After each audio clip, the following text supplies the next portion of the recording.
warahmatullahi wabarakatuh. Salam Pramuka. Perkenalkan, nama saya Dea. Nama saya Maya.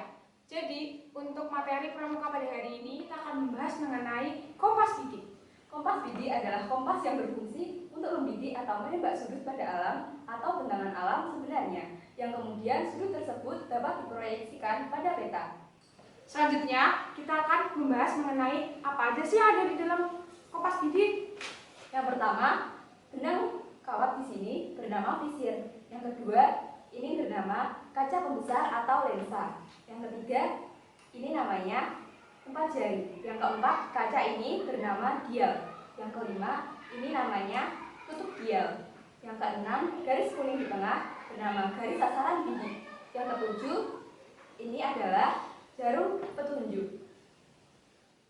Jadi saya akan menjelaskan bagaimana sih cara penggunaan kompas bidik tersebut. Pertama, kita buka dulu seperti ini. Setelah itu, masukkan ibu jari kita ke dalam sini untuk taruh ibu jari.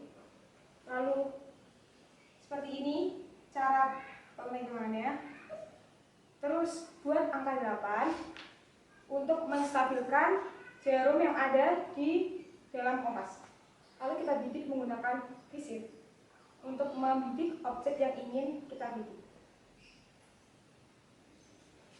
Untuk melihat angka-angka yang di dalam kompas menggunakan lensa, kita lihat 160. Kalau 160, cara penghitungannya yaitu ditambah 180 derajat. Jadi kalau misal kita kurang dari 180, berarti ditambah 180. Sedangkan jika melebihi 180, kita dikurangi 180. Seperti itu.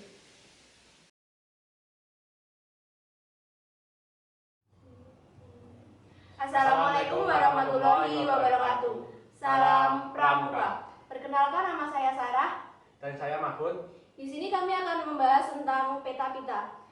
Jadi, peta-pita itu adalah laporan perjalanan dalam sebuah pengembaraan dari kita berangkat sampai ke tujuan. Terus, untuk tujuan dari pembuatan peta itu sendiri adalah sebagai perbandingan jika sewaktu-waktu kita ingin ke tempat tersebut. Jadi kita bisa membandingkan perbedaan dari penampakan alam itu seperti apa, apakah ada perbedaan dari dulu pas kita ke sana atau sekarangnya itu seperti apa.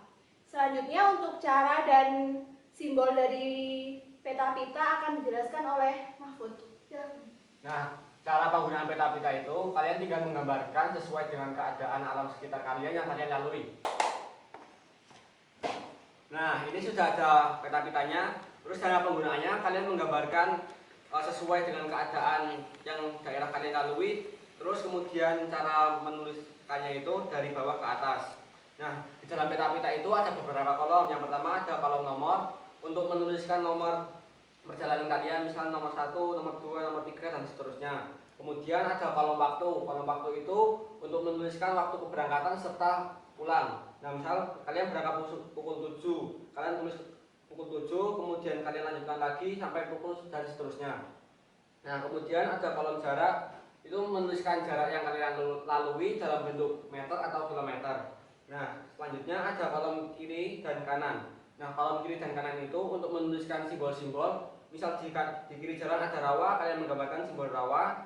Di kanan jalan ada simbol gereja, masjid. Nah, kalian menggambarkan simbol tersebut. Nah, kemudian yang terakhir ada kolom keterangan. Kolom keterangan untuk menuliskan keadaan dan menjelaskan daerah yang kalian lalui tersebut.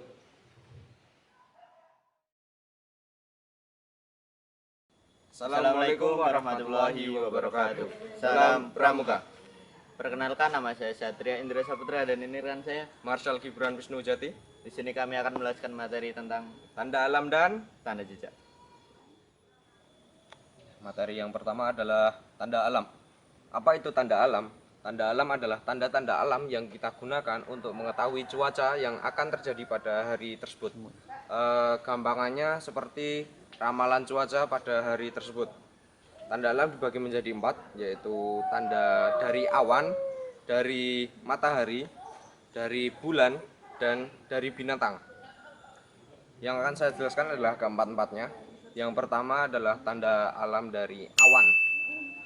Semua di sini tahu kalau awan mendung tandanya akan ya hujan. Yang kedua adalah tanda alam dari matahari.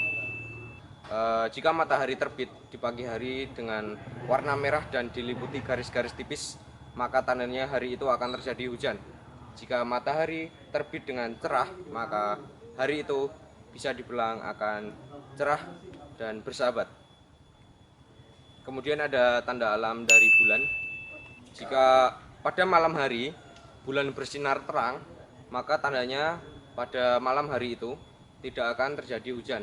Tapi jika di sekitar bulan terdapat seperti awan-awan mendung, maka bisa jadi pada malam itu akan terjadi hujan. Dan yang terakhir adalah tanda alam binatang. Nah, binatang sendiri dibagi menjadi beberapa sub materi. Yang pertama adalah dari semut. Jika semut-semut berkeliaran dan tidak masuk ke lubang tempat mereka tinggal, maka hari tersebut adalah hari yang cerah. Lalu jika semut-semut itu masuk ke lubangnya dan tidak keluar lagi, maka hari tersebut bisa jadi menjadi hari yang mendung atau hujan. Kemudian ada lalat. Lalat di sini juga kita gunakan sebagai indikator perakiraan cuaca hujan atau tidak.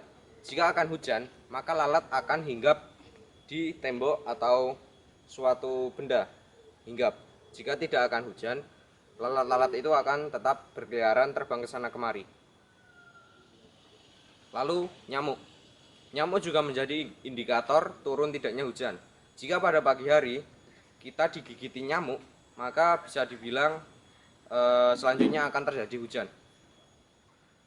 Lalu ada tanda alam dari katak. Katak juga merupakan penanda turun atau tidaknya hujan.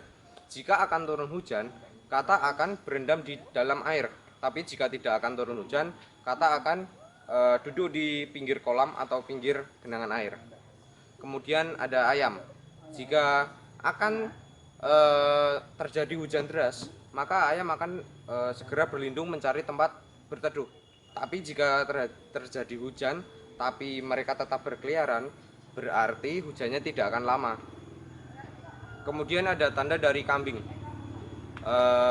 Jika akan turun hujan, maka aroma kambing yang perengus akan tercium dari kejauhan. Seperti itu. Kemudian yang terakhir ada kelelawar. Semua tahu kan kalau kelelawar keluarnya pada malam hari, senja menuju malam. Nah, jika kelelawar tidak keluar dari tempat persembunyiannya, maka malam itu akan terjadi hujan. Nah, itulah tanda-tanda alam yang ditandakan dari alam sekitar dan juga binatang. Semoga bermanfaat dan terima kasih. Salam Pramuka. Yang kedua adalah tanda jejak pramuka. Tanda jejak pramuka adalah tanda yang dapat menandai atau menunjukkan suatu tempat, arah, maupun kondisi medan yang akan kita lalui. Tanda jejak sendiri dibagi menjadi 4. Yang pertama, tanda jejak di atas tanah. Yang kedua, tanda jejak menggunakan batu. Yang ketiga, menggunakan ranting. Yang keempat, tanda jejak menggunakan rumput. Nah, yang pertama contohnya adalah tanda jejak di atas tanah. Tanda-tanda di atas tanah itu yang pertama ada anak panah. Misalnya anak panah itu menunjukkan ke arah selatan, maka kalian menuju ke arah selatan. Jika anak panah itu ke arah utara, berarti kalian mengikuti jalan tersebut ke arah utara. Lalu ada contoh lagi yang kedua, itu ada lingkaran, terus ada gelombang-gelombangnya, itu berarti air itu dapat kalian minum atau aman untuk dikonsumsi.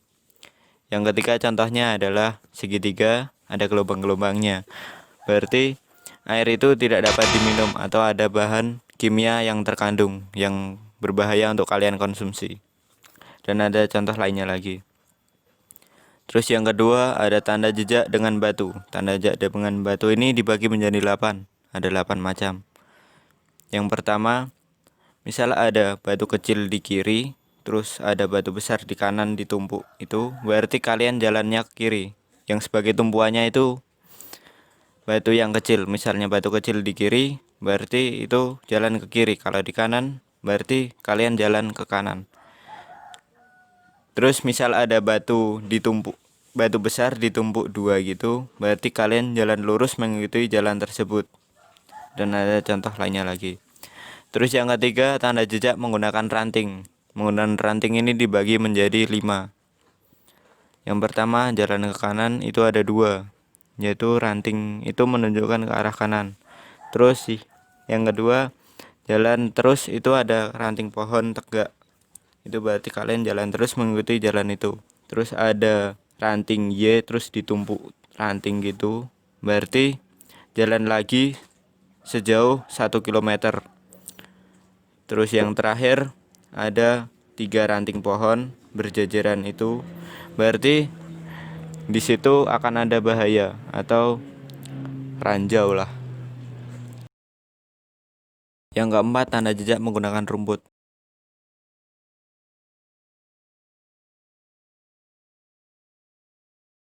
Nah, tanda jejak dengan rumput ini dibagi menjadi 4. Yang pertama, jika ada rumput yang diikat hanya 1, berarti kalian mengikuti jalan itu terus. Terus yang kedua, misal ada rumput yang diikat 3, berarti ada bahaya yang ada di dekat situ. Terus yang contoh ketiga adalah rumput yang diikat lalu yang atasnya dibengkokkan ke kanan, berarti kalian jalan belok ke kanan. Terus yang terakhir, tanda rumput yang diikat lalu atasnya dibengkokkan ke kiri, berarti kalian mengikuti jalan tersebut dengan belok ke kiri.